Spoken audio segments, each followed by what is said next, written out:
This video illustrates how to assemble a manuscripts box for sending your papers to the National Library of Australia. Please start by removing all of the small perforated cardboard pieces from the box flaps.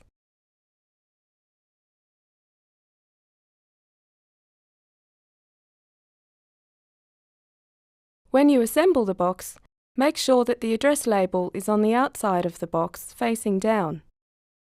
Next, fold the crease lines on the box as shown in order to make assembling the box easier.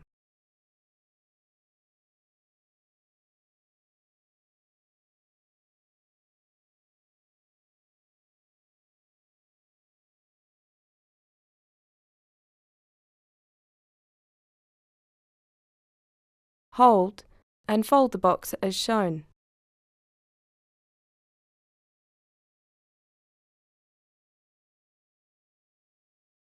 When you fold in the two side flaps, make sure that the tabs shown here are inserted into the gaps you can see in the base of the box.